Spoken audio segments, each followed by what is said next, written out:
पाकिस्तान में इस वक्त मुक़तदरा हुकूमत और अदलिया के माबैन इख्तिलाफात की खबरें किसी से भी ढकी छुपी नहीं। इख्तिलाफात की नौइयत अब उस मकाम तक पहुँच चुकी है कि कोई एक फरीक भी ये कहने की पोजीशन में नहीं कि ये इख्तिलाफात चाय की प्याली में तूफ़ान की तरह हैं और इनकी कोई हैसियत नहीं। ख़ास तौर पर सुप्रीम कोर्ट से मखसूस नशस्तों के फैसले के खिलाफ हुकूमत खुलकर सामने आ चुकी है। हुकूमती बयानात से दिखाई दे रहा है कि वो इस फैसले पर अमल दरामद नहीं होने देगी। इस फैसले ने यह भी वाज़ेह कर दिया है कि सुप्रीम कोर्ट के जजेस की अक्सरियत क्या सोच रखती है। पीटीआई पर पाबंदी के फैसले का ऐलान करके हुकूमत भी वाज़ेह कर चुकी है कि इस वक्त वो एक पेज पर है। ये है वो हालात जिनके बायस दारुल हुकूमत इस्लामाबाद के ड्राइंग रूम्स में सुबह से रात तक कई तरह के साजिशी नजरियात ज़ेरे बहस हैं। क्या अदलिया के अक्सर जजेस और हुकूमत के माबैन मामलात पॉइंट ऑफ नो रिटर्न तक पहुंच चुके हैं कि आने वाले दिनों में शहबाज शरीफ कौमी असेंबली तोड़ने पर मजबूर हो सकते हैं? अगर शहबाज शरीफ अपनी हुकूमत खत्म नहीं करते तो क्या वो अदालती फैसलों के नताइज भी भुगतने के लिए तैयार होंगे? क्या शहबाज शरीफ के पास इतनी सियासी ताकत है कि वो किसी के कहने पर अदलिया के सामने मुकम्मल तौर पर डट जाएं और फिर उनकी हुकूमत सरवाइव भी कर जाए? या फिर आने वाले दिनों में खुद अदलिया के अंदर से ही कुछ जजेस को लेकर क्या बड़े फैसले आ सकते हैं? क्या मुल्क में इमरजेंसी प्लस के हालात जन्म ले रहे हैं? क्या इस इमरजेंसी का मकसद भी 2007 वाला होगा जिसमें कई जजेस को घर भेजने की कोशिश की जाएगी? क्या कोई टेक्नोक्रेट सेटअप तश्कील दिया जाएगा? 15 जुलाई को वजीर इत्तलात की तरफ से पीटीआई पर पाबंदी लगाने के फैसले के ऐलान के बाद जिस तरह सियासी जमातों, इत्तेहादी जमातों, कानूनी हलकों और मीडिया का मौक़िफ़ सामने आया, उसके बावजूद क्या हुकूमत पीटीआई पर पाबंदी लगाने में कामयाब हो जाएगी? क्या अदलिया ये पाबंदी लगने भी देगी? क्या नवाज शरीफ किसी के कहने पर अपनी जमात पर इतना बड़ा दाग लगा देंगे जिसको मिटाना शायद शरीफ खानदान की आने वाली नस्लों के लिए भी इतना आसान ना हो? क्या अब की बार भी अदलिया को कंट्रोल करना माजी की तरह ही आसान होगा? इन सब सवालात के बाद सबसे बड़ा सवाल, क्या पाकिस्तान के हालात अब वाकई इस नहज पर पहुंच चुके हैं कि जहां कुछ ना कुछ बड़ा होकर रहेगा? आज हमारे सियासी हालात और सूरत हाल ने पूरे मामलात को अपने अंदर घेर रखा है। क्या इससे बाहर निकलने का रास्ता मिलेगा? गुफ्तगू करेंगे। पैनल में हमारे साथ हैं अबसार आलम, शहजाद चौधरी, इफ्तिखार अहमद और जैगम खान। प्रोग्राम का सवाल आप सभी के लिए। सियासी दर्जा हरारत नुक्ता उबाल पर, शहबाज हुकूमत की बका पर सवालिया निशान। क्या निज़ाम ब्रेकिंग पॉइंट पर आ गया? शहजाद साहिब, गुज़िश्ता 2 दिन में वैसे तो छुट्टी थी 9-10 मुहर्रम की सूरत हाल, लेकिन हम ये देखें तो इस्लामाबाद पिंडी से जिस तरीके से खबरें और फिर उनके ऊपर गुफ्तगू और अमल, रद्द अमल पर रद्द अमल, ये सारे मामलात होते रहे। आने वाले दिनों को लेकर बहुत सी गुफ्तगू होती रही। साजिशी मफरूजात कहा जाए, हकायक हैं या क्या है, मगर टकराव बहुत शदीद दिखाई दे रहा है। अपनी अपनी पोजीशन से ले ली गई हैं। क्या निज़ाम ब्रेकिंग पॉइंट पर है इस वक्त? अच्छा देखें, क्या ब्रेकिंग पॉइंट पे आना भी चाहिए था या नहीं? इस वक्त जो बड़ी जंग है, सियासी जंग, वो पंजाब में हो रही है या सेंटर में हो रही है या कहाँ होनी चाहिए? मेरे ख्याल में तो पीएमएलएन अगर अपनी सियासत को की बका चाहती है और सियासत अपनी को बेहतर करना चाहती है तो पंजाब मैदान है ना उसका। सेंटर में तो कुछ भी नहीं है। वो तो ये 24-25 किलोमीटर का इस्लामाबाद का एरिया है और बाकी तो पंजाब में असल मैदान है। तो वहाँ पर उसकी जो हुकूमत जो है पीएमएलएन की, अगर उस पर फोकस करें और यहाँ पे एक तूफान मचाने की कोशिश ना करें तो उससे उनकी पंजाब की हुकूमत को भी बेहतर तौर पे चलने का मौका मिलेगा। लेकिन जिस किस्म के सोच लेके ये चल रहे हैं सेंटर में, उसका ताल्लुक सिर्फ और सिर्फ ताकत है और कुछ भी नहीं है, ताकत से है। और ये ताकत का जो उनको एक साख अपनी जो है वो खिसकती नजर आती है, उससे उनकी उनकी उनकी ताकत को भी असरअंदाज हो रही है। और ये ताकत का जो एक खुमार है, ये परेशान किया। हालांकि सियासत तो पंजाब में होनी चाहिए थी। देखिए, किसी भी हुकूमत का एक कानूनी जवाब होता है और एक अखलाकी जवाब होता है, बल्कि कानूनी जवाब से ही अखलाकी जवाब जन्म लेता है।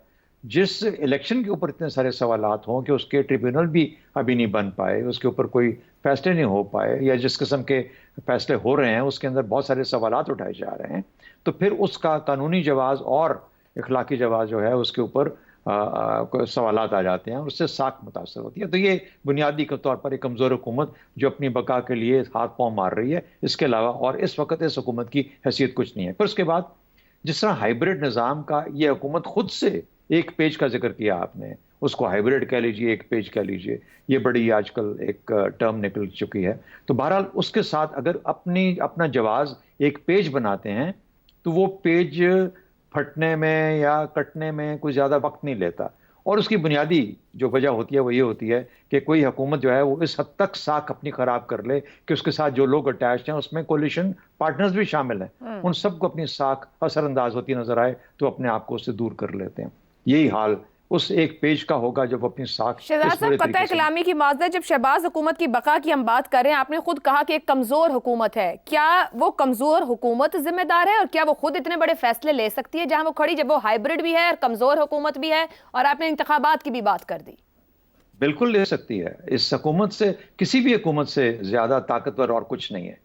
यानी बहुत सारी जगहों के ऊपर ये जो हम बार बार हाइब्रिड हाइब्रिड एक पेज की बात करते हैं ना, ये मेरे ख्याल में बहुत एग्जेजरेटेड सोच है। हुकूमत का बुनियादी काम मईशत था ना, तो मईशत तो सियासी इस्तेहकाम के साथ आती है। इस सियासी इस्तेहकाम की तरफ ये जाना नहीं चाह रहे, ये एक पार्टी को बैन करना चाह रहे हैं, एक तो क्या ऐसी शहजाद पार्टी साहब, जिसने जिम्मेदारी सिर्फ हुकूमती जमात पर है? हमने गुज़िश्ता भी एक दौर देखा, वहां भी हम ये हुकूमत और अपोजिशन की जिम्मेदारियों पर बात करते रहे, जो पीटीआई का वन पेज था।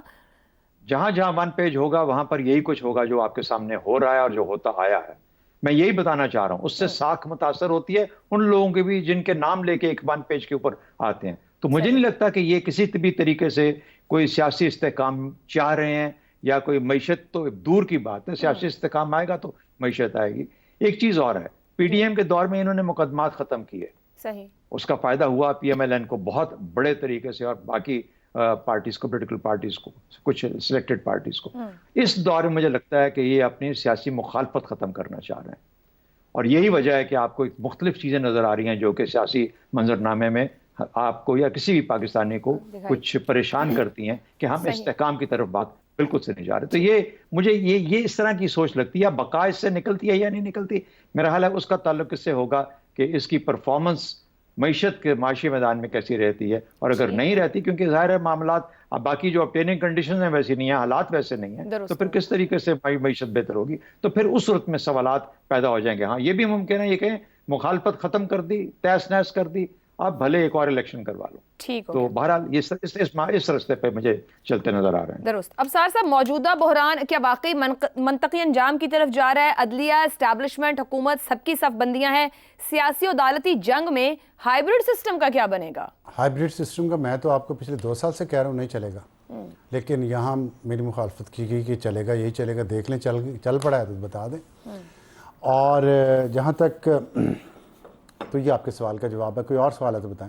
सर, सवाल यही है कि अगर जहां पे हाइब्रिड सिस्टम भी नहीं चलेगा तो फिर किस तरीके से मामला आगे बढ़ेगा? क्योंकि अभी तो इलेक्शन हुआ है, इंतखाब हुआ है, और अगर हुकूमत की बका पर सवाल हो रहा है, खुद शहबाज साहब कहीं ना कहीं कुछ ना कुछ बात कर रहे हैं, असेंबलियों की तरफ बढ़ेंगे, खुद घर जाएंगे, अदालत के सामने स्टैंड ले गए हैं। जिस जमात को अदालत कह रही है कि वो सियासी जमात है, वो कह रहे हैं इसको हम बैन करेंगे, तो फिर क्या जिम्मेदारी किसकी? देखिए एक तो सियासी जमात को बैन करना मैं नहीं समझता कि बहुत सेहतमंदाना रुझान है। लेकिन मैं उमर अयूब का बयान पढ़ रहा था आज या कल, उसने कहा किसी का बाप भी पीटीआई को बैन नहीं कर सकता। तो मुझे फिर बाप से उनके बाप और उनके बाप याद आ गए कि सबसे पहले इस मुल्क में सियासी जमातों को बैन तो अयूब खान ने किया था, जमात इस्लामी को बैन तो अयूब खान ने किया था। तो इस तरह आपने भी अभी जिक्र किया कि शरीफ की आने वाली नस्लें, मैं इन अल्फाज पे मेरी सख्त ऑब्जेक्शन है। मतलब इसलिए कि किसी के बारे में हमने ज़ुबान इतनी इस टीवी चैनल से इतना सख्त अल्फाज इतने आम कर दिए हैं कि अब वो नॉर्म बन गया है। हर कोई जितना मर्जी जिसका जो दिल करता है मुंह में उठा के कह देता है। तो आने वाली नस्लें, शरीफ ख़ानदान की पता नहीं क्या होगा। ये आपने देखा अयूब खान की आने वाली नस्लें क्या कर रही हैं? जुल्फ़िकार अली भुट्टो साहब ने नेशनल अवामी पार्टी नैप पे बैन लगाया था, उसकी आने वाली नस्लें क्या कर रही हैं? देखिए, आइन और कानून में जो चीज़ है वो है, उसकी बुनियाद पे आने वाली नस्लों को ताने देना मुनासिब नहीं है। और जो आइन में नहीं है और फिर की जाती हैं उस पे आप ज़रूर कहें, देख लें है कोई कारवा नहीं है ना। अब आपका सवाल एक ओरिजिनल था। देखिए कि मैंने जो पीटीआई की अभी तक की तारीख देखी है, दो तारीख के 2 हिस्से हैं पीटीआई के, एक प्री पाशा और एक पोस्ट पाशा।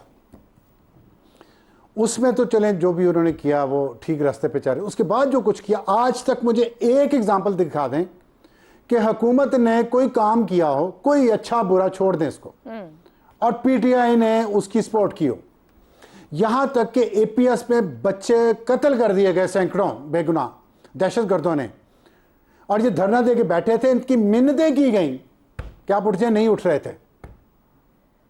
अब सर साहब सियासी तौर पर पता है कलामी की मदद सियासी तौर पर तो पीट हाँ वो पता है पीटीआई तो सियासी जमात मानती नहीं ना किसी को अपने अलावा। मैं आपकी माजरत कबूल नहीं करता। अच्छा मैं आपकी माजरत कबूल नहीं करता जवाब दे कलामी की। अच्छा ठीक है, और जिस वजह से उठाया, जिस तरीके से उन्होंने उठाया गया, वो वजह मैं यहाँ बता नहीं सकता। तो तब उनका धरना उठा। मैं एक इतने संगीन वाक़े पे, इतने संग दिल हैं ये, इतने गैर सियासी रवैये हैं इनके कि ये वो नहीं कर सकते। तो ये मकसद क्या है? मकसद है कि इस मुल्क की मईशत ठीक ना हो जाए, हमारी अना कायम रहनी चाहिए। मईशत सही ख़राब होती है तो हो जाए। तो ये पीटीआई की पॉलिसी है। उन्होंने हर बंदे पे अटैक किया है, हर उस इदारे पे अटैक किया है जो उनकी राय में राय नहीं मिलाता, जो उनके म्यूज़िक में म्यूज़िक नहीं मिलाता। वो सही या गलत इसको छोड़ दें आप।